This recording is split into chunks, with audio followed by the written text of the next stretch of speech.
बच्चे के ऊपर बच्चों के ऊपर तो कूलर कोई लाइट नहीं है।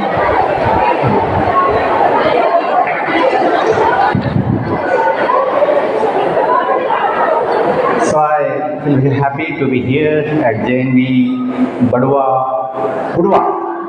JNV Budwa of Banswara district of Rajasthan state. I have gone to 277 JNV of 28 states and all UTs all over the country in last 3 years. तो मैं पूरे देश में जा चुका हूँ। तो कभी कभी नाम जो होते हैं पकड़ने में समय लगता है।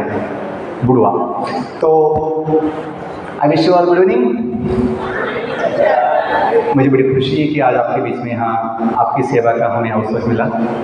सर ने केवल ये बताया कि मैं JNV जलगांव से पास आउट हूँ, बाकी कुछ नहीं बताया। तो मैं बताऊँगा क्यों। जब तक आपको ये ना पता लगे कि ये कौन बाबा जी आए हैं हमें ज्ञान देने के लिए, तो आप सुन नहीं पाएंगे। आप सोचोगे बाबा जी हमें क्या ज्ञान देगा, ऐसा सोचो। हम JNV जलगांव से 1998 में पास आउट हुए 10th क्लास। तब मैं अपने स्कूल में फर्स्ट पोजीशन लिया था और पुणे डिवीज़न में 7th पोजीशन लिया था। बाद में जब मैं बीटेक की अपना 12th साइंस किया स्टेट बोर्ड में, तो स्टेट बोर्ड में मैं 2nd पोजीशन लिया था। और फिर बाद में बीटेक किया, देश का जो प्रसिद्ध कॉलेज है VJTI कॉलेज, वहाँ से मैं मैकेनिकल ब्रांच में बीटेक किया था 2004 में। बीटेक के बाद मैं 8 साल लेक्चरशिप किया इंजीनियरिंग कॉलेज में पुणे मुंबई विद्यापीठ में, कि हमें था कि कुछ सेवा की जाए। तो हमें लगा था कि बीटेक के बाद लगा था टीचिंग अच्छा एक फील्ड है जहाँ हम अच्छी सेवा दे सकते हैं। और स्वभाव भी था ज्ञान बांटना और बच्चों को सिखाना बचपन से, तो मैं वो किया। जबकि मुझे नवोदय से IAS बनने का सपना था। कभी बच्चों को लगता है कि हाँ कुछ हम ऐसा बड़ा सेवा IAS जैसा कुछ बने, तो मैं भी वो सोचता था क्योंकि पढ़ाई में आगे था। लेकिन जब बीटेक के समय थोड़ा सा बुद्धि का विकास हुआ और अनुभव आया कि अपना स्वभाव क्या है, अपने गुण क्या है, तो हमने वो विचार छोड़ दिया, जिसके लिए मैंने 10 साल पढ़ाई किया था IAS बनने के लिए। बन सकते थे, कोई बड़ी बात नहीं थी, लेकिन जब हमने देखा कि अपना फील्ड नहीं है, अपना स्वभाव नहीं है प्रशासन करना, गवर्नमेंट का मिनिस्टर के साथ काम करना, अपना स्वभाव ज्ञान बांटने का है, तो हम अपनी चॉइस से बीटेक के बाद टीचिंग जॉब की 8 साल। तो शादी का मतलब में पहले से नहीं था, ये था कि अपना स्वभाव सामाजिक जीवन का है, सोशल लाइफ का है। तो हम पहले से सोचे थे, लगभग 8वीं में नवोदय में सोच लिया था कि अपना स्वभाव सोशल लाइफ का है, तो हम सोशल सर्विस करने वाले थे। तो आज मैं लगभग 14 साल से ISKCON जो सोसाइटी है, जिसका लॉन्ग फॉर्म इंटरनेशनल सोसाइटी है, international society for Krishna consciousness, ISKCON जो गीता का या आध्यात्मिक प्रचार पूरे विश्व में करती है पिछले 60 साल से। ये कोई नई बात नहीं है। आज का जो विषय है भारतीय ज्ञान परंपरा, तो हम ISKCON में जुड़े हैं मुंबई में। ISKCON जो संस्था है, वहाँ हम 5-6 साल ट्रेनिंग के बाद जो मेरा होम टाउन है जलगांव नासिक के बाजू में, वहाँ शिफ्ट हो गया कि अपने होम टाउन में कुछ सेवा की जाए। और मुझे समिति ने, जो जॉइंट कमिश्नर सर के गोपाल कृष्ण सर अभी रिटायर हो गए, तो उन्होंने मुझे लेटर्स दिलवाया था कि, और पुणे डिवीज़न में जो AC थे लाड सर, वो 3 साल पहले मुझे बताए थे कि आप बहुत अच्छा बोलते हो बच्चों के लिए स्कूल कॉलेज में, तो नवोदय में भी जाइए बच्चों के लिए कुछ अच्छा, आपने बहुत कुछ वहाँ से लिया है, पढ़ाई किया है, बहुत कुछ आपने पाया है नवोदय से, तो आप नवोदय में भी जाके बच्चों को सेवा दीजिए। ऐसा उन्होंने मुझे बताया था पहली बार। नहीं तो मुझे हमेशा संकोच था, या मुझे लगता था कि संशय था कि नवोदय में मुझे परमिशन नहीं मिलेगा, कि बोलेंगे साधु का क्या काम है नवोदय में, ऐसे सोचेंगे। तो मुझे लगा था कि मैं जा नहीं पाऊँगा। हाँ, जो मेरा होम स्कूल है JNV जलगांव जो है, तो वहाँ हमेशा जाता था क्योंकि वहाँ पे टीचर्स थे जिन्होंने मुझे पढ़ाया था, तो मैं जाता था वहाँ पे। बाकी स्कूल का मुझे कोई विश्वास नहीं था कि मुझे परमिशन मिलेगा, लेकिन भगवान की इच्छा से या भगवान की कृपा से मुझे जो इच्छा थी कि हाँ मैं नवोदय में भी जाऊँ, वो पूरा हो गया। खुद AC और बाद में जॉइंट कमिश्नर खुद मुझे बताए और फिर लेटर भी दे दिए कि आप जा सकते हैं। अपॉइंटमेंट नहीं है, लेकिन परमिशन दे दिया है कि आप जा सकते हैं, ये अपनी स्वेच्छा है। तो मैं आज तक लगभग पूरे देश में जा चुका हूँ, सभी स्टेट में जा चुका हूँ। राजस्थान का मैं लगभग 22 स्कूल जा चुका हूँ पहले। अभी मैं 2 हफ्ता गुजरात में था, आज मैं दाहोद से आया। तो गुजरात में मैं लगभग 16 स्कूल जा चुका हूँ अभी। तो एक जो विचार नवोदय ने हमें दिया था, नवोदय ने हमें दिया था कि मोटिवेशन क्या होना चाहिए बच्चों के लिए या अपने जीवन के लिए भी। तो जो कभी आसान शब्द जो लिखे होते हैं, come to learn and then go to serve, कहीं लिखा है यहाँ पे कैंपस में, बहुत जगह नवोदय में स्कूलों के गेट पे बाहर लिखा होता है कि कम टू लर्न, शिक्षा के लिए आइए, शिक्षार्थ आइए। और फिर आने के साथ जाना भी होता है तो बोलते गो टू सर्व, सेवा के लिए जाइए, not just go to earn paper money. तो छोटा चीज़ है। यदि हमें सेवा का मन हो तो बड़ा हमें उत्साह और शक्ति मिल सकती है, आनंद तो मिलता ही है। जैसे कभी स्काउट गाइड के बच्चे जो हैं प्रेयर गाते हैं कि दया कर दान भक्ति का हमें परमात्मा देना। तो सुना आपने, स्काउट गाइड के बच्चे प्रेयर गाते हैं, दया करना हमारी आत्मा में शुद्धता देना। अब बाद में कभी उसमें शब्द आते हैं पीछे आगे, हमारा धर्म हो सेवा, हमारा कर्म हो सेवा, सदा ईमान हो सेवा, हमें सेवक बना देना। तो मुझे जो बचपन से आदत एक थी कि कभी कुछ पढ़ता हूँ, कुछ सुनता हूँ, कुछ बोलता हूँ, तो मैं सोचता हूँ इसका मतलब क्या है, इसका पालन कैसे किया जाए, इसका लाभ कैसे लिया जाए। जैसे हम प्रतिज्ञा लेते हैं कि भारत मेरा देश है, और फिर आगे बोलते हैं हम सब भारतवासी भाई बहन हैं, हमें अपना देश प्राणों से भी प्यारा है। बोलते हैं बाद में ढिशुम बच्चे एक दूसरे के साथ लड़ाई करते हैं, लड़ते हैं, गाली देते हैं, कभी एक दूसरे को तकलीफ देते हैं, चिढ़ाते हैं, मजाक उड़ाते हैं। तो ये ठीक नहीं है। मैं हमेशा यदि मैं प्रतिज्ञा लिया हूँ, यदि मैंने प्रतिज्ञा ली है तो कम से कम थोड़ा पालन करना चाहिए, सोचना चाहिए कि हम सभी भाई बहन हैं, तो किसी का द्वेष नहीं करना चाहिए। तो बच्चों, आज का जो विषय है भारतीय ज्ञान परंपरा, इंग्लिश में कहते हैं इंडियन नॉलेज सिस्टम। इसके अंतर्गत जीवन के मूल्य और जीवन के कौशल, life values and life skills under Indian knowledge system. IKS आप जानते होंगे, अभी कुछ साल से है ना 6, 7, 8 के बच्चों के लिए क्लासेस की जाती है। आपकी क्लासेस कुछ हुई है IKS की? अच्छी बात। तो पहले हम IKS क्या है, उसकी आवश्यकता क्या है, हमें क्या लाभ होगा। कुछ बच्चे जो हैं सावधान नहीं हैं। बेटे बेटे सावधान, यस प्लीज़ दिखाओ कि आप कितने सावधान हैं। ऐसे लूज बैठेंगे तो फिर ताकत कम हो जाती है। तो अपनी ये परंपरा है कि जब भी हम कोई ज्ञान की बात अच्छे से ना फंक्शन होता है तो प्रेयर बोलते हैं। जैसे स्कूल में हमेशा सुबह प्रेयर बोलते हैं। आपने इवनिंग में प्रेयर तो बोला, अभी कुछ प्रेयर होता है इवनिंग में, गाया आपने? कौन सा प्रेयर गाया? हाँ, एक बोलो, कोई एक बोलो। हे राम, ये कहते हैं? हाँ, तू ही राम। Oh okay. तो हम बस 2 मिनट, मुझे भी एक ना प्रेयर का आदत है, तो क्योंकि ये बातें केवल बोलने की नहीं है, केवल सुनने की नहीं है, ये अनुभव करने की है कि अपने देश की परंपरा संस्कृति कितनी महान है। हम जिस देश में जन्म लिए हैं, हम कितने सौभाग्यशाली हैं।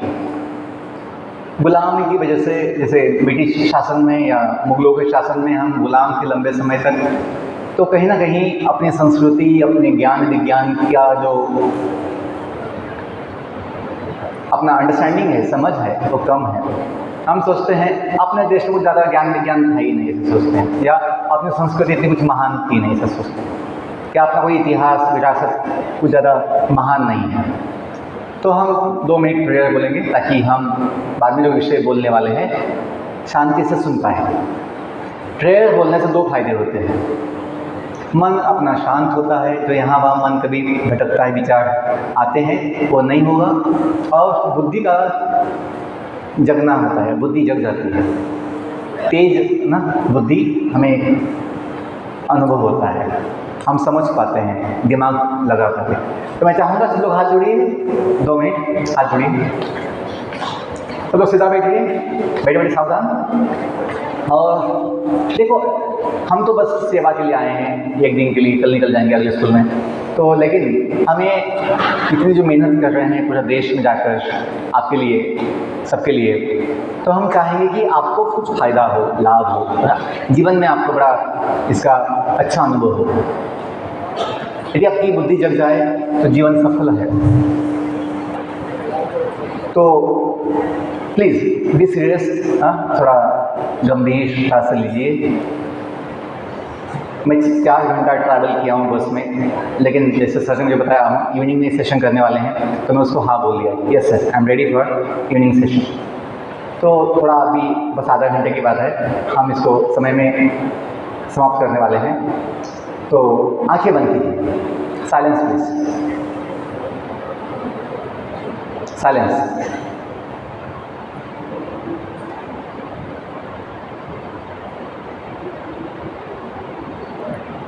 दुनिया की सारी शांति जो है, शांति सुख समाधान, वो अपने ही भीतर है, जो हमेशा हो सकता है, लेकिन अपने आदत पड़ गई है मन को भटकाने की, यहाँ वहाँ हमेशा देखने की, तो हम शांति बाहर ढूंढते हैं, सुख बाहर ढूंढते हैं, लेकिन सारी दुनिया की अनंत शांति सुख समाधान अपने ही भीतर है, अपने पास ही है, बस उसे हमें अनुभव करना चाहिए।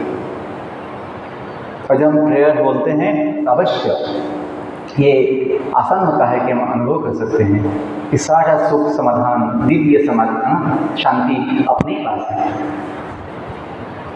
मैं जो पीछे पहले बोलता हूँ उसको सुनिए, पीछे बोलने का प्रयास कीजिए। ओम असतो मा सद्गमय,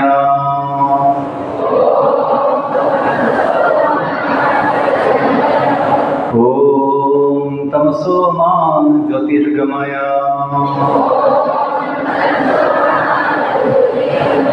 ओम मृत्युर्मा अमृतं गमय,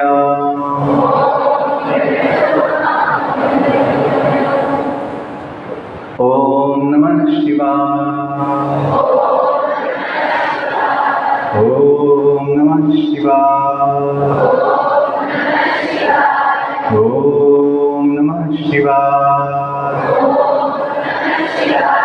ओम नमो भगवते वासुदेवाय,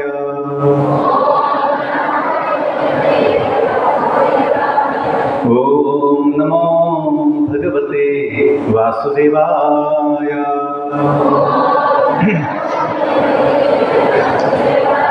ओम नमो भगवते वासुदेवाय।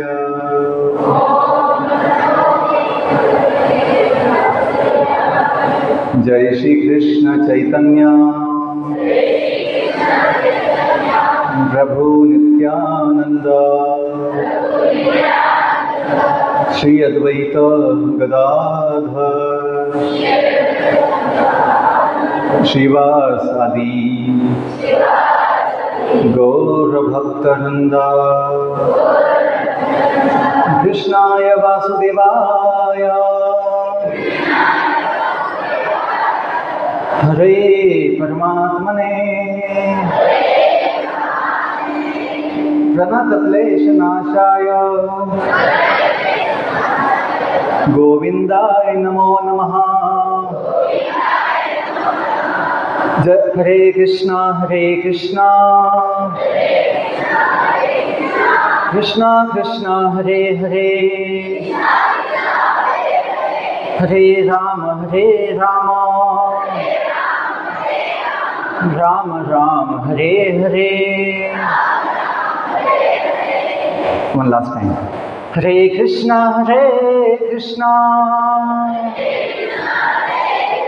कृष्णा कृष्णा हरे हरे, हरे राम राम राम हरे हरे।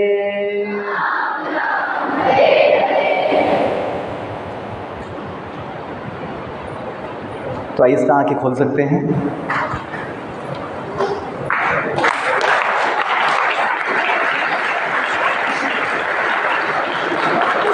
आपको कुछ अच्छा लगा?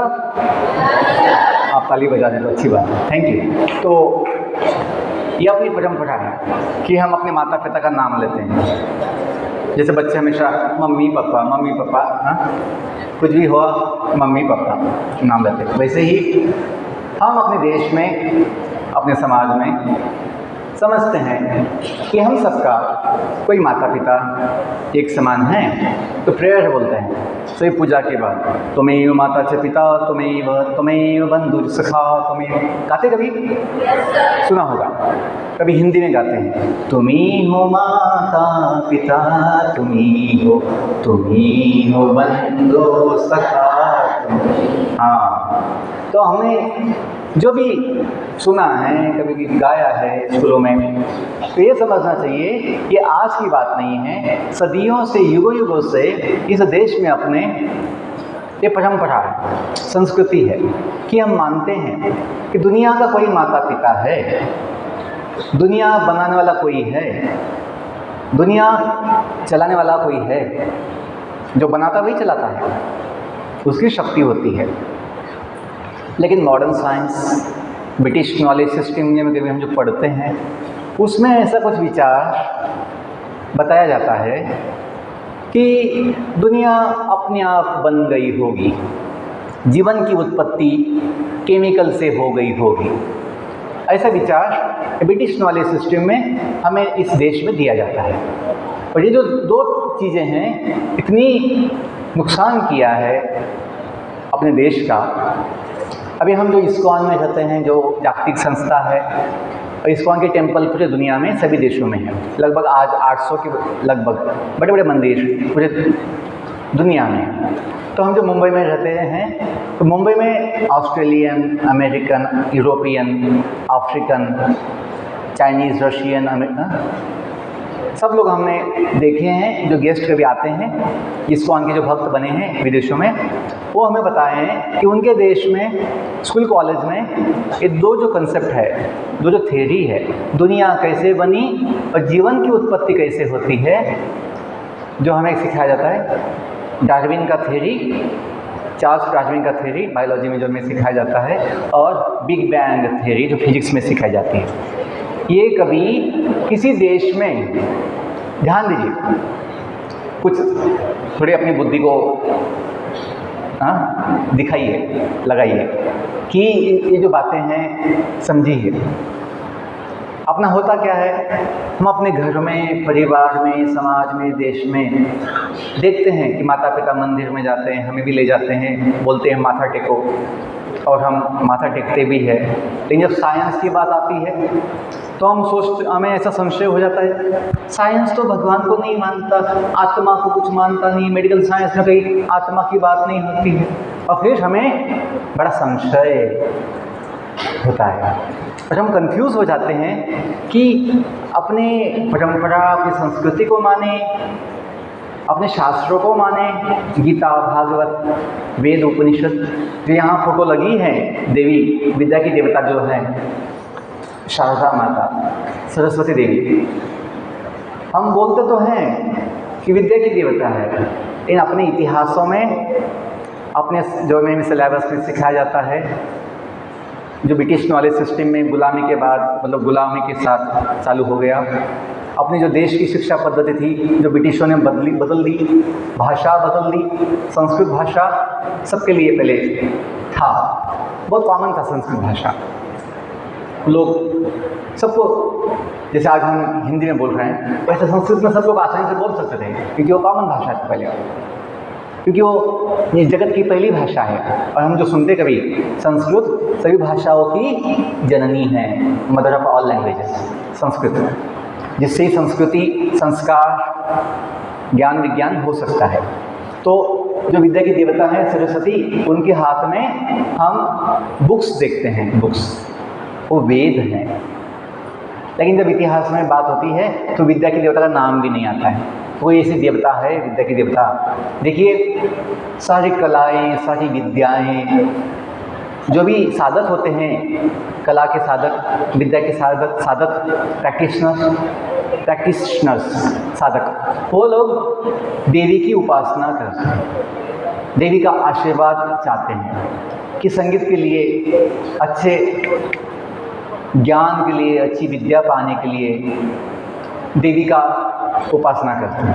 लेकिन अपने मॉडर्न कल्चर में, मॉडर्न सिलेबस में, मॉडर्न साइंस में ये जब कहीं आता नहीं है, इतिहास में भी कहीं आता नहीं है, तो फिर हमें संशय होता है बच्चों। इसलिए जो अपने आप देश का जो सरकार है, सेंट्रल गवर्नमेंट, पिछले 12 साल से ये समझी है, सोची है, आज जो समाज में समस्याएं हैं, बड़ी बड़ी समस्याएं हैं। नशा, देश की, दुनिया की सबसे बड़ी समस्या नशा है, ये मत सोचना। देखिए, आप लोग जो है, मैं जो देख पा रहा हूँ, शांत बैठ के सुन नहीं सकते। क्यों? मन भटके हुए हैं, बुद्धि है ना, बुद्धि सोई हुई पड़ी है, सोई पड़ी है। तो आधा घंटा भी हम, आज तो पूरा दिन छुट्टी था, आपने जो चाहिए वो खेला, जो खाया, सब कुछ ना किया, लेकिन अभी आधा घंटा, पौना घंटा शांति से बैठ के सुनना नहीं होता है। जो सर ने इतना बड़ा आयोजन किया आपके लिए, तो हम समझ नहीं पाते कि ये कोई खास है, कोई अलग है, तो उसका लाभ लिया जाए।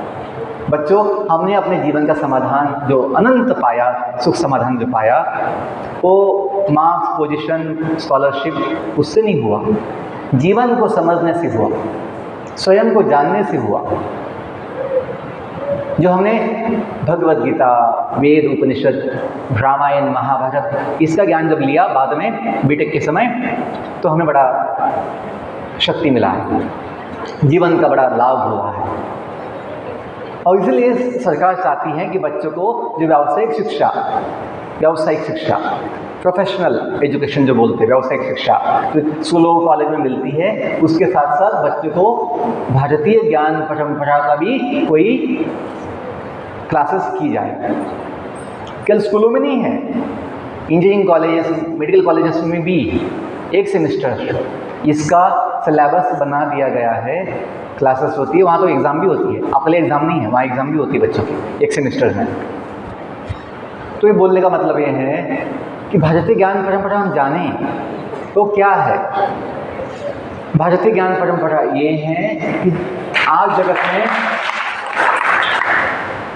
जगत में जो भी ज्ञान विज्ञान की बातें होती है, संशोधन की बातें होती है, इतिहास जो भी हम देखते हैं, जो भी रिसर्च होता है, उसका फाउंडेशन, आधार, ये भारतीय ज्ञान परंपरा है। प्रिंसिपल सर हैं, so we welcome our principal sir in our session. So thank you sir.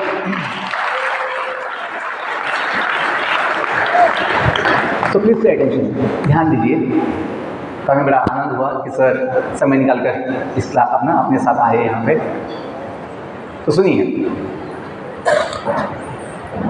इस जगत में जो भी ज्ञान विज्ञान या रिसर्च भी जो कुछ हुआ है, जो भी कलाएं, जो भी हम देखते हैं, भाषाएं देखते हैं, नॉलेज देखते हैं, रिसर्च देखते हैं, डेवलपमेंट देखते हैं, ये सब कुछ शुरुआत जो है वेदों से हुआ है। वेद, उपनिषद, गीता, भागवत, रामायण, महाभारत, इस जगत का मूल ज्ञान विज्ञान इतिहास है। इसलिए हम जो विद्या की देवता मानते हैं, देवी सरस्वती, इनके हाथ में वही वेद है।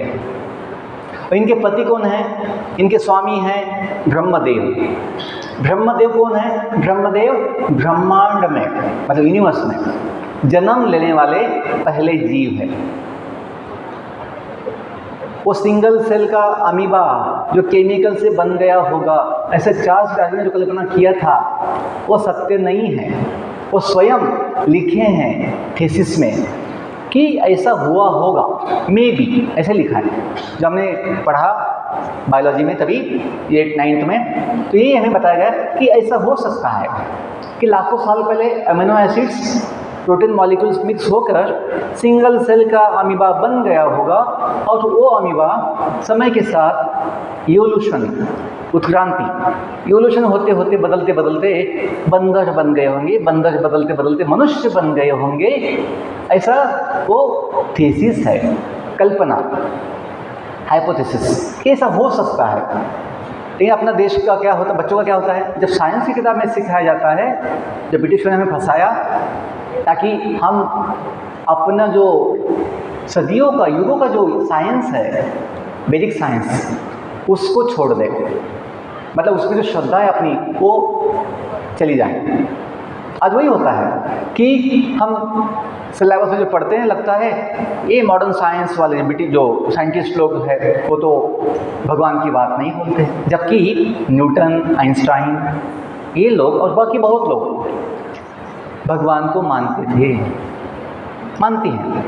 उन्होंने हमेशा भगवान का उल्लेख किया है कि हाँ हम मानते हैं भगवान, कोई तो शक्ति है जो दुनिया चलाती है। तो बच्चों ये समझिए ब्रह्मदेव, इस जगत के हम जो मानते हैं कि सृष्टि के निर्माता किसे बोलते हैं, ब्रह्मदेव को बोलते हैं।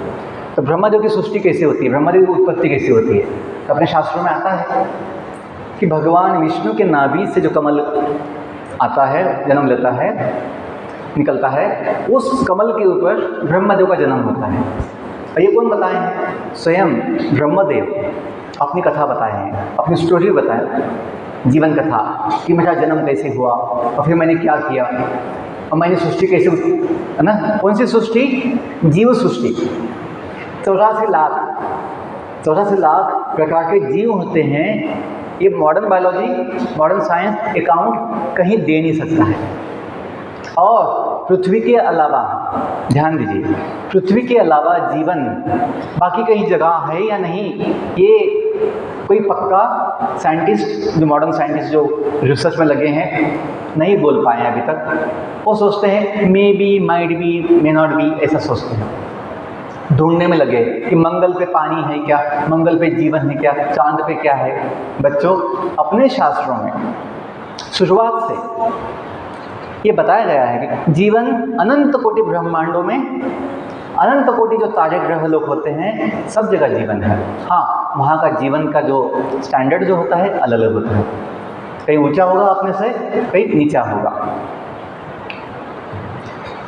और पृथ्वी के जो लोकेशन है ब्रह्मांड में, वो मिडल में आता है, भूमंडल जो बोलते हैं वो मिडल में आता है। नीचे के जो है अतल, वितल, सुतल, तलातल, रसतल, पाताल, ये नीचे की जो प्लैनेटरी सिस्टम्स है, ग्रह मालिका, प्लैनेटरी सिस्टम्स, उनके नाम हैं। ऊपर जो भूलोक है, भूमंडल, उसके ऊपर भूव, जैसे गायत्री मंत्र में आता है ना, ओम भूर्भुवस्वः, तो 3 लोगों की बात होती है, भूलोक, भूवर्लोक जहाँ असुर होते हैं, और ऊपर स्वर्गलोक जहाँ देवता होते हैं, ऊपर उसके ऊपर महरलोक, जनलोक, तपोलोक, सत्यलोक, जो ब्रह्मलोक है। तो ये सभी नाम दिए गए हैं। जो मैंने कहा ब्रह्मा जी 84 लाख प्रकार के जीव बनाते हैं। तो ये पद्म पुराण में जो 18 मुख्य पुराण हैं, 18 पुराण हैं, भागवत, विष्णु पुराण, गरुड़ पुराण, शिव पुराण, पद्म पुराण। तो एक है पद्म पुराण, एक ब्रह्मांड पुराण भी है। पुराण मतलब ब्रह्मांडों का इतिहास। ये मत सोचना ये पुराना ज्ञान बात नहीं, इतिहास है। विश्व की जो सृष्टि हुई है ब्रह्मांड की, उसका इतिहास, कहाँ पे कब क्या हुआ। जब मैंने बीटेक के समय ये सब भागवत, श्रीमद् भागवत कथा जो 7 दिन की होती है, भागवत सप्ताह होती है, बहुत जगह आपने सुना होगा, तो वो हमने पढ़ा है, हमें सिखाया गया है, गीता हमने पढ़ी है, 25 साल से पढ़ते रोज़। तो हमने पाया कि ये बातें माइथोलॉजी बुक्स नहीं है, मैकॉले और मैक्स मिलर ने 1835 में ब्रिटिश पार्लियामेंट में एक रिपोर्ट दिया था। आज भी ऑनलाइन आप देख सकते हैं, पढ़ सकते हैं। उसमें एक पहला पॉइंट था, इस भारत देश की जो सबसे बड़ी ताकत है, शक्ति है, वो इसका ज्ञान, विज्ञान, संस्कृति, भाषा और इतिहास है। इतिहास से क्या मिलता है? मूल्य व्यवस्था। अपने देश की संस्कृति, सभ्यता और जो मूल्य व्यवस्था है, वैल्यू सिस्टम, उसका आधार इतिहास है, अपनी विरासत है। जो कभी हम बोलते हैं रामायण की बात कि रघुकुल सदा रीत चली आई, प्राण जाए पर वचन न जाए। कि भगवान जो अपने स्वयं के उदाहरण से सिखाए, एक आदर्श पिता, एक आदर्श पुत्र कैसे होता है, एक आदर्श विद्यार्थी, शिष्य कैसे होता है। जैसे वो स्वयं शिष्य बने, किसके शिष्य बने थे? विश्वामित्र के शिष्य बने थे स्वयं, जबकि भगवान हैं, लेकिन गुरुकुल में जाकर शिक्षा लिए, अपने गुरु का सेवा किए। तो ये अपने आदर्श है, ये इतिहास। तो हमें समझना चाहिए, ये मत सोचना चाहिए। तो ब्रिटिश लोगों ने क्या किया, मैक्स मिलर और मैकॉले ने ये बताया था, इसकी ताकत है, हमें इनकी शिक्षा पद्धति से, इनके समाज से ये निकालना होगा। ज्ञान, विज्ञान, वेद, उपनिषद, इसका जो इतिहास है, रामायण, महाभारत, ये सब कुछ निकालना होगा। भाषा, संस्कृत भाषा जिसमें ये सब सीखते हैं, बदलना होगा। गुरुकुल की शिक्षा जो बच्चों को संयम देती है, जो बच्चों को आत्मविश्वास देती है, आत्मनिर्भर बनाती है, कि माँ बाप से दूर रह के ब्रह्मचर्य का पालन करते हैं, संयम का पालन संयम दिखाते हैं। ये जो शिक्षा थी, सभी बच्चे समाज में जब तक उनकी शादी नहीं होती है, वो लोग गुरुकुल में रहते थे, गुरुकुल में रह के शिक्षा लेते थे। ये अपने इतिहास है 200 साल पहले का, ये होता था। आज भी अपने देश में जो शासन का कोई इनको फंडिंग नहीं होता है, अनुदान नहीं होता है, ऐसे 10,000 से ज़्यादा ऑल इंडिया 10,000 से ज़्यादा गुरुकुल आज भी अपने देश में कुछ लोग जो ज्ञानी हैं, जो इसको समझते हैं, चला रहे हैं अब अपने स्वयं के स्तर पर। शासन उनके कोई फंडिंग नहीं दे रहा है, अनुदान नहीं दे रहा है, लेकिन वो लोग समझते हैं कि ये अपनी परंपरा यदि चलनी है तो हमें गुरुकुल चलाने होंगे। और नवोदय विद्यालय जो है उसी की एक कॉपी है कि यहाँ बच्चे माँ बाप को छोड़कर, माँ बाप से दूर रह के गुरुकुल जैसा शिक्षा लेते हैं, जहाँ हम अनुशासन, आत्मविश्वास, संयम और आत्मनिर्भरता, स्वावलंबन सीखते हैं। सुबह जल्दी उठना, जल्दी सोना, मोबाइल तो यहाँ अलाउड नहीं होता है, टीवी भी जो होता है कभी एक दिन थोड़ा सा समय दिखाते हैं। तो ये जो अच्छी आदतें हैं हमें यहाँ जो मिलती है, एक गुरुकुल के टाइप है। तो ब्रिटिश उन्होंने क्या किया, अपने इतिहास और अपने जो वेद उपनिषद को क्या बोल दिया, माइथोलॉजी बुक्स बोल दिया। कैसे उन्होंने निकाल दिया? पहले तो गुरुकुल शिक्षा पद्धति बंद करवा दी, कॉन्वेंट स्कूल खोले, इंग्लिश कंपलसरी किया।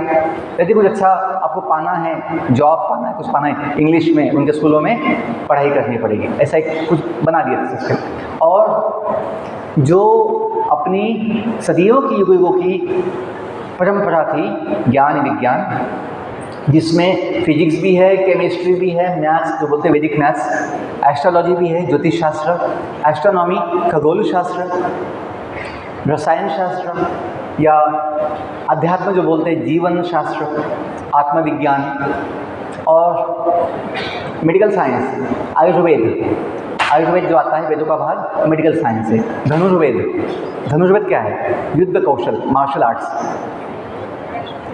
गंधर्ववेद, संगीत विद्या। गंधर्ववेद, नाट्यशास्त्र। मतलब आज दुनिया में आप जो भी देखते हो, एक फील्ड है विमान शास्त्र।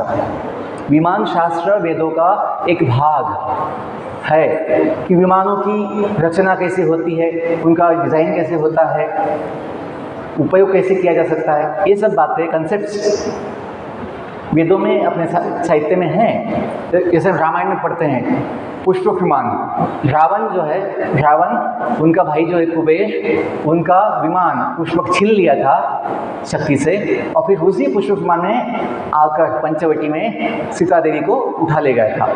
फिर भगवान जब युद्ध किए लंका में, सेतु बनाकर जो गए थे वानर सेना के साथ, तो भगवान विभीषण ने भगवान को वो विमान दिया रावण के वध के बाद, और बोले आप इस विमान में बैठकर अयोध्या जाइए ताकि आपका समय बच जाएगा। तो बच्चों, विमान जो है नया मॉडर्न साइंस में देखते हैं विमान, ये कंसेप्ट अपने शास्त्रों में पहले से है। एनीवे, पॉइंट ये है, समय के जो भी थोड़ा 5-10 मिनट है, हम ये बोलना चाहते हैं, हम ये जानें कि ये IKS में भारतीय ज्ञान परंपरा में सभी विषय होने के साथ एक मुख्य विषय था जीवन का विज्ञान, जो मैं बोलने वाला हूँ बस 5-10 मिनट, जीवन का विज्ञान। और जो अपने नवोदय समिति ने 2 शब्द लिए हैं अपने लोगों के लिए, प्रज्ञानम ब्रह्म, जो सब जगह होता है, आपकी टी-शर्ट पे भी होता है, प्रज्ञानम ब्रह्म। अब मुझे बताइए, अभी आप में से जो बड़े बच्चे हैं या बड़ी जो दीदियाँ हैं, जो लड़कियाँ हैं, वो बताएं कि इसका मतलब क्या होता है प्रज्ञानम ब्रह्म का। कहीं आपने पूछा है, कहीं आपने सुना है, कहीं आपने सोचा है या पढ़ा है? 2 ही शब्द है सिंपल अपनी, प्रज्ञानम ब्रह्म। क्या मतलब होता है? आप इतने मैथ्स पढ़ते हैं, केमिस्ट्री पढ़ते हैं, आजकल AI आ गया है, आर्टिफिशियल इंटेलिजेंस, कंप्यूटर साइंस पढ़ते हैं। तो ये समस्या है कि हमें ये सिंपल चीज़ें नहीं समझ में आती। क्यों? क्योंकि उसका एक्सपोजर नहीं मिला है। तो इसलिए IKS जो है बच्चों के लिए चालू की गया है। ओके, इसका मतलब जानना है आपको? बहुत इसका बड़ा महान मतलब है प्रज्ञानम ब्रह्म। हमने जब एक पहली बार जब नवोदय में पढ़ाई किया, तब तो कभी मैंने ध्यान भी नहीं दिया कि इसका कोई ना वैल्यू हो सकता है। क्योंकि बच्चों को क्या लगता है कि एग्ज़ाम में थोड़ी आता है, तो क्यों इसका ना सिलेबस थोड़ी अपना, ऐसा सोचते हैं। लेकिन बच्चों, हमने तो बाद में बीटेक के समय जब इसका मतलब समझा, इतना आनंद हुआ कि नवोदय का सौभाग्य है, और यदि पता लग जाए इसका मतलब क्या है तो जीवन सफल है। जानना है आपको? कभी कभी मैं भाई 277 नवोदय जा चुका हूँ पूरे देश में, तो बहुत जगह ऐसा लिखा होता है कि सिंबॉलिक जो है ना बताया होता है कि कंप्यूटर का क्या मतलब है, दो सीट है और 2 है ना, एक लड़का लड़की है, या कंप्यूटर और फिर बुक्स, जो धान का जो है ना ये है पत्ते हैं गेहूं का, वो सब ऐसा मतलब बताते हैं इसका उद्देश्य, और नीचे जो शब्द हैं उसका मतलब बताते हैं। तो मैंने सब पढ़ा है, वो लोग ऐसा बोलते हैं कि नॉलेज इज़ डिवाइन। क्या बोलते हैं? नॉलेज इज़, ऐसा बोल देते हैं कि ऐसा मतलब है। नहीं, ये मतलब उसका नहीं है। क्यों? All knowledge is not divine knowledge. ज्ञान तो सब प्रकार का होता है, जैसे फिजिक्स, केमिस्ट्री, मैथ्स, और फिर आजकल तो कुछ लोग कैसे ऑनलाइन फंसाना है, लूटना है, क्राइम, साइबर क्राइम बड़ा क्राइम हो गया है। वो लोग अनपढ़ लोग नहीं होते हैं, बड़े ज्ञानी होते हैं, एक्सपर्ट्स होते हैं, कैसे ऑनलाइन चीटिंग या फंसाना है, लूटना है।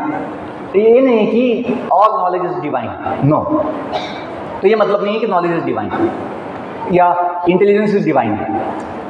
प्रज्ञा मतलब ये होता है बुद्धि दिव्य है नहीं। भौतिक कभी किसी बुद्धि बड़ी दुष्ट बुद्धि होती है, मतलब सभी बुद्धि दिव्य नहीं है, मतलब वो तो उसका महान है। सुनिए, ज्ञानम तो अब समझते, ज्ञान मतलब नॉलेज, तो पहले जोड़ दिया है प्र मतलब ना सिद्धि, प्रसिद्धि, प्रेफिक्स जोड़ दिया है, विशेष जोड़ देने के लिए। तो सभी ज्ञान में सबसे सिद्ध मतलब परफेक्ट, सिद्धि परफेक्शन, सिद्ध प्रसिद्ध, सबसे प्रख्यात महान ज्ञान, प्रख्यात प्रसिद्ध ज्ञान, प्रज्ञानम, क्या? ब्रह्म ज्ञान।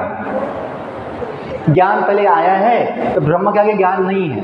संस्कृत में क्या विशेषता होती है? कम से कम शब्दों में संदेश दिया जाता है। तो प्रज्ञानम ब्रह्म ज्ञान, जो ऋग्वेद या ऐतरेय उपनिषद, 108 जो उपनिषद है उसमें एक उपनिषद है ऐतरेय उपनिषद, उसमें शब्द आते हैं प्रज्ञानम ब्रह्म ज्ञान। कि सभी ज्ञान में सबसे महान ज्ञान ब्रह्म ज्ञान। ब्रह्म किसे कहते हैं? हम जो है आत्मा, जीव, उसे ब्रह्म कहते हैं। वेदों में, उपनिषदों में हम सबकी पहचान, परमानेंट जो हम बोल सकते हैं ये बताई गई। पीछे बोलिए, अहम ब्रह्म अस्मि, अहम ब्रह्मास्मि। ये हम हमेशा बोल सकते हैं, सभी बोल सकते हैं कि मैं कौन हूँ, तो मैं भगवान का, पर ब्रह्म का सनातन अंश ब्रह्म हूँ। कोई ऐसे नहीं बोल सकता I am the body, I am body. Nobody can say I am body. We say my body, my house, my class. ऐसे बोलते हैं। my vehicle मतलब वो चीज़ अलग है, हम अलग है। बॉडी हमेशा बदलती है। कभी बच्चा, छोटा बच्चा, हम सभी छोटे बच्चे थे, LKG KG, फिर माँ की गोद में घूमते थे, हाथों में घूमते थे।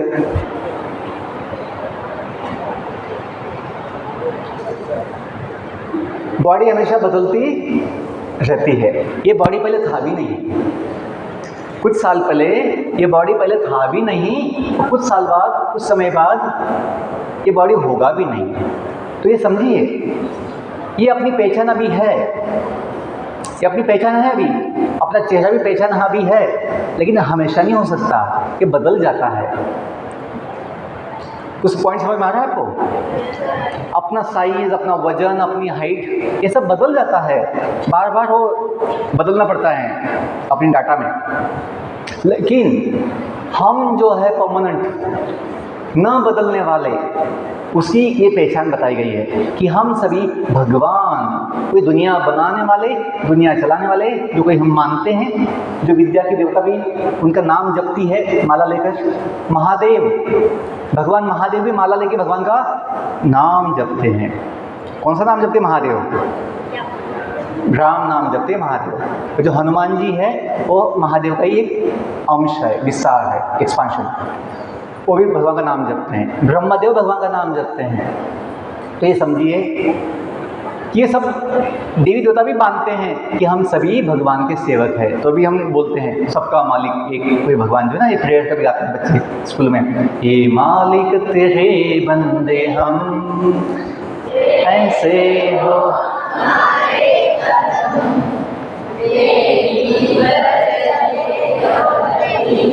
चले ताकि हंसते हुए।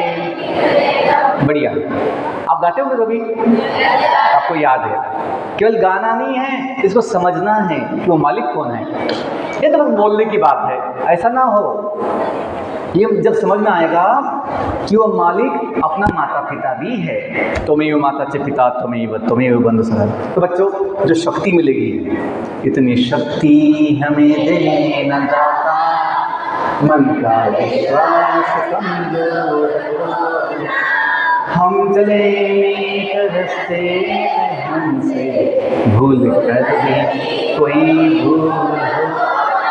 यस, तो ये जो शब्द हम बोलते हैं, ये पता ना हो दाता कौन है, तो कैसे शक्ति ले पाओगे? बस बोलने की बात है सर, बाद में तो ना फिर गलत काम करते हैं। नहीं, जब पता लगेगा आपको वो दाता अपना ही माता पिता है, परमानेंट, सदा के लिए, जिससे हम दुनिया में आए हैं, जहाँ से आए हैं। जैसे आप लोग स्कूल में कहाँ से आए हो? स्कूल में कहाँ से आए हो? हाँ, आप अपने घर से आए हो। ये बात तो नहीं है अभी आए हैं तो जाएंगे नहीं। हाँ, अवश्य जाते हैं। तो गेट पे भी लिख देते हैं आओ जाओ, परमानेंट कोई नहीं। तो बच्चों, वैसे ही आपको जो वेकेशन लगता है, आपको दुख होता है, सुख होता है? वेकेशन क्यों चाहिए सर, हमें बस पढ़ने दो, बस नवोदय छोड़ेंगे नहीं, कोई ऐसा बोलता है? नहीं, हम तो वेट करते हैं कब वेकेशन आएगा। तो बच्चों, क्यों? हमें पता है, बस अंतिम 2 मिनट, हमें पता है कि हम कहाँ से आए हैं, हम कौन हैं। ये बेटा शांत बैठो, कि आगे बैठा है शांत नहीं, हाँ सुनो, हाँ सब आपको देख रहे हैं, ध्यान दो। तो यदि हमें जैसे नवोदय में आए हैं तो पता है कि हम कहाँ से आए हैं, किसके हैं हम, यहाँ क्यों आए हैं, कितने समय के लिए आए हैं, बाद में यहाँ से हमें कहाँ जाना है। तो आपको यहाँ बड़ा आनंद होता है, बड़ा एक उत्साह होता है और फोकस होता है। जो ये भूल जाता है, जो ये समझता नहीं मैं यहाँ क्यों आया, वो टाइम पास करता है। जो बच्चा भूल जाए, सोचे नहीं कि नवोदय में मैं क्यों आया, मेरा उद्देश्य क्या है, मुझे क्या बनना है, क्या पाना है, आगे यहाँ से मुझे कहाँ जाना है, क्या करना है, वो बच्चा फिर टाइम पास करता है। ऐसा देखा गया है। लेकिन बच्चों जो ध्यान रखते हैं यहाँ आने का उद्देश्य क्या है अपना, यहाँ का अपना उद्देश्य क्या होना चाहिए, अच्छा ज्ञान लेना है, अच्छा सीखना है, अच्छा हमें समझना है। जो अपने विषय हैं और जो अपने हॉबीज़ है, जो आर्ट्स, स्पोर्ट्स और म्यूज़िक, इसका जो है ना अच्छा हमें ट्रेनिंग मिलता है, जिसकी जो रुचि है, इंटरेस्ट है, उसको डेवलप कर सकते हैं, उसको अच्छा विकास कर सकते हैं। तो जब आपको ये पता होगा, मन में होगा कि अपना उद्देश्य क्या है, आपको यहाँ पे मन लगता है, तनाव नहीं आएगा। और जब यहाँ से जाने की बात आती है, आपको दुख नहीं होता है। बच्चों, दुनिया कितनी अजीब है, दुनिया कितनी अजीब है। लोग दुनिया में आते तो हैं, दुनिया से जाना नहीं चाहते। सोचने की बात है, क्यों? क्योंकि उनको याद नहीं, कहाँ से आए, भूल गए हैं, पता नहीं, तो हमेशा मृत्यु का भय लगता है। बच्चों, ये जो भारतीय ज्ञान परंपरा है, जिसमें जीवन का आध्यात्मिक ज्ञान जो मुख्य विषय है, जो हमें जीवन भी सिखाता है, इससे पता लगता है कि हम कौन हैं। तो आपको बताया, हम भगवान के नित्य सनातन अंश है। अहम ब्रह्मास्मि। हम दुनिया में कहाँ से आए? उनके धाम से आए। क्यों आए? थोड़े समय के लिए कोई इच्छा से आए हैं। जैसे कभी हम पिकनिक जाते हैं घूमने के लिए, वैसे वहाँ से लोग घूमने आ गए, लेकिन समस्या क्या हुई, घूमने आए थे और हम माया के मेले में गुम गए हैं, भूल ही गए।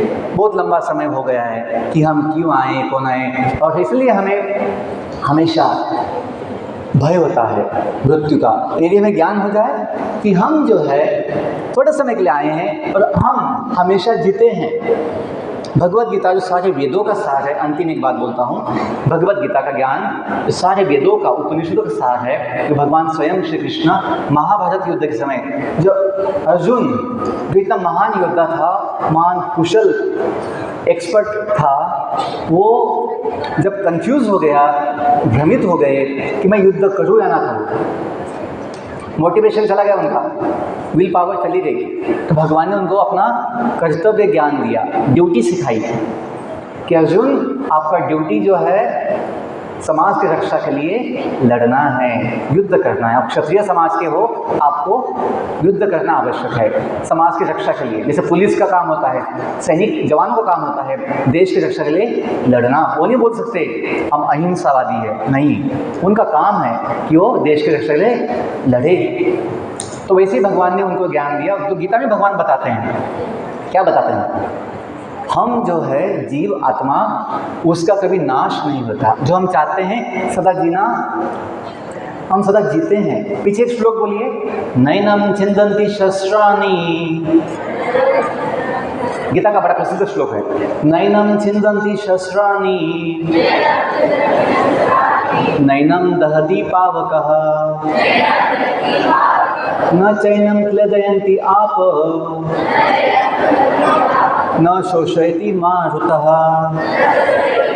भगवत गीता के दूसरे अध्याय का 23वां श्लोक है। भगवान क्या बताते हैं कि ये जो आत्मा है, एनम, ये आत्मा, इसका कोई अस्त्र शस्त्र से टुकड़ा नहीं कर सकता, कोई इसे टुकड़े नहीं कर सकता। नैनम छिन्दन्ति शस्त्राणि नैनम दहति पावक, कोई अग्नि इसे जला नहीं सकती। देखो बॉडी कभी जल जाती है, बॉडी कभी कट जाती है, टूट जाती है हड्डी मांस, लेकिन हम जो इस बॉडी में रहने वाले जीव है, जिसकी वजह से जीवन है, अध्यात्म, यही ज्ञान है कि जीव जो है हम अंदर जो बदलता नहीं, वो अविनाशी है, हनुमान जैसे चिरंजीवी है, ना बूढ़ा बनता है ना कभी वो नाश पाता है। बच्चों, यदि समझ जाओ हम परमानेंट है, दुनिया बस थोड़े समय के लिए घूमने आए हैं, और कहाँ से आए, भगवान के धाम से आए हैं, तो कहा जाता है ओम, जो हमने कहा असतो मां सत्गमय। ये दुनिया जो टेम्पररी है, बदलने वाली है, नाशवान है, जब समय आए जाने का, यहाँ से निकल कर कहाँ जाओ, सत्गमय। गमय मतलब जाओ, कहाँ? सतगमय, जो परमानेंट है, सत्य, अविनाशी, जहाँ से हम आए हैं। जैसे आपके लिए स्कूल टेम्पररी है, आपका घर परमानेंट है, वैसे हम सबके लिए दुनिया टेम्पररी है, और जहाँ से हम आए हैं। देखो मॉडर्न साइंस तो इसके विषय में कुछ नहीं बोलता कि कहीं से हम आए हैं, कहीं हम जाते हैं। वैदिक साइंस में ये सब बातें स्पष्ट बताई गई है। क्यों? भगवान ने ज्ञान दिया है। पहले किसको ज्ञान दिया था भगवान ने? ब्रह्मदेव को। जो पहले जीव जन्म लेते हैं कहाँ पर? ब्रह्मांड में। और जो वही ज्ञान माता के हाथ में हम पाते हैं, वेद उपनिषद, वही ज्ञान व्यासदेव ने लिख दिया 5000 साल पहले। जो 3 दिन पहले गुरु पूर्णिमा हुई, जो व्यासदेव का जन्मदिन है, व्यासदेव का जन्मदिन, तो उन्होंने सब लिख दिया था। बस यही समझो कि अपने देश की परंपरा ये जो है, ये सत्य है, ये बड़ा साइंटिफिक है। बहुत धन्यवाद। कुछ समझ में आया आपको? Yes, sir. कुछ फायदा होगा इससे? Yes, sir. I wish you all the best. May God bless you. Once again, I thank our principal sir and all teachers for this opportunity to serve you here at JNU Banswara. Thank you all.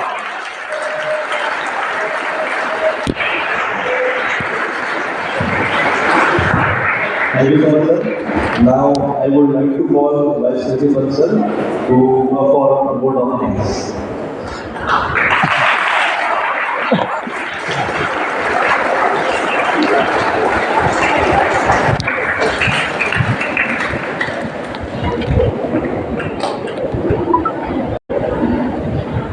माँ शारदे को नमन। मंच पर विराजमान नवोदय विद्यालय के पूर्व छात्र, माँ भारती के तेजस्वी सपूत, इस्कॉन के प्रचारक श्रीमान जगन्नाथ रथ यात्रा देशमुख, आपका नाम भी है। अभी आप सब विद्यालयों में जाना नई शिक्षा नीति के अंतर्गत ये जो मुख्य युग परिवर्तक क्रांतिकारी कदम लिया गया है, वह है IAS, इंडियन नॉलेज सिस्टम। अब तक हमने पुस्तक के ज्ञान को बहुत जाना, किंतु समय के साथ मध्यकालीन विसंगतियों और आधुनिक काल की हमारे देश के द्वारा की गई भूलों के कारण से हम भारतीय ज्ञान को, परंपरा को शायद भूलते आए हैं।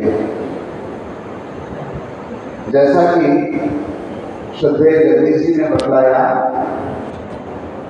कि हमारे साहित्य में इतना ज्ञान छिपा है कि समस्त जो भी हम ब्रह्मांड में गतिविधियां देखते हैं, उन सब के बारे में वैज्ञानिक तथ्य के रूप में वह बात बताई है। क्योंकि आधुनिक विज्ञान से खोज नहीं पाया है, इसलिए हम सब अभी उसके प्रमाण की प्रतीक्षा करते हैं। परंतु जैसा बताया आपने कि वेदों के माध्यम से, उपनिषदों के माध्यम से, पुराणों के माध्यम से जिस ज्ञान को पा सकते हैं, उसे पाने का जरूर प्रयास करना चाहिए। ईश उपनिषद का एक श्लोक मुझे इस समय याद आता है।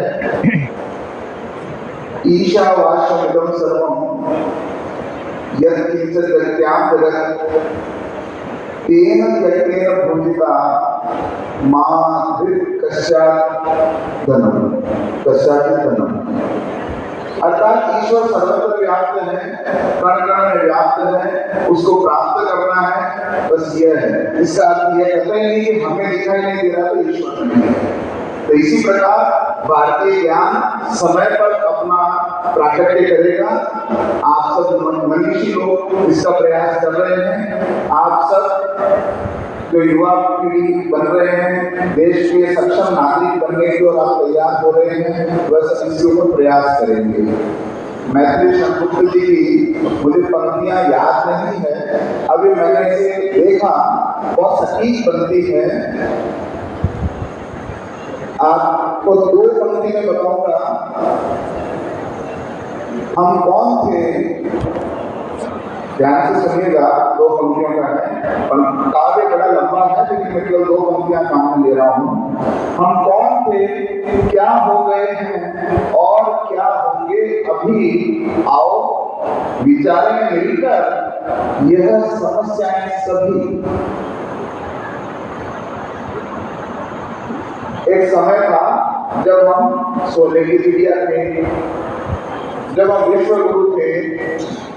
स्वामी दयानंद सरस्वती ने भी हमें आह्वान किया कि हम तो विश्व आर्य, पूरे विश्व को हम आर्य बनाएंगे, श्रेष्ठ बनाएंगे। तो उसी के अंदर, उसी पंक्ति के अंदर, उसी काव्य की पंक्ति है, ये पुण्य भूमि प्रसिद्ध है, इसके निवासी आर्य है, विद्या कला कौशल्य सबके जो प्रथम आचार्य है। संतान उनकी आज यद्यपि हम अधोगति में पड़े, पर चिन्ह उनकी उच्चता के आज भी उच्च है खड़े।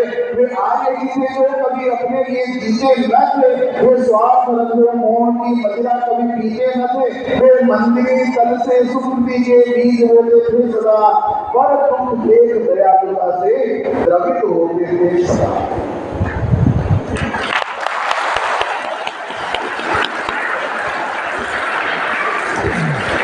तो ये अवसर हमें नई शिक्षा नीति के माध्यम से मिला है कि हम अपने आप को पहचानें, ऐसे सुअवसरों का लाभ लें और समय समय पर इन सब साहित्य का अध्ययन हम करते रहें। अपने साहित्य बनाने के लिए डिजिटल प्लेटफॉर्म अवेलेबल है, आपके मुद्दे में शिक्षक अवेलेबल है और समय समय पर समिति की योजना से इस प्रकार के विद्वान पधारेंगे। मुझे उम्मीद है आने वाले समय में हम एक बार फिर से दुनिया को राह दिखाने वाले देश बनेंगे, विश्व गुरु बनेंगे। इन्हीं बातों के साथ आपका आभार व्यक्त करते हुए मैं अपनी वाणी को विराम देता हूँ। आपसे विद्यार्थी की कार्यक्रम समाप्ति के बाद पंक्तिबद्ध तरीके से अपने हॉस्टल जाएं और उसके बाद में डिनर के लिए पहुंचना है। एक बार फिर आपका आभार। जय हिंद।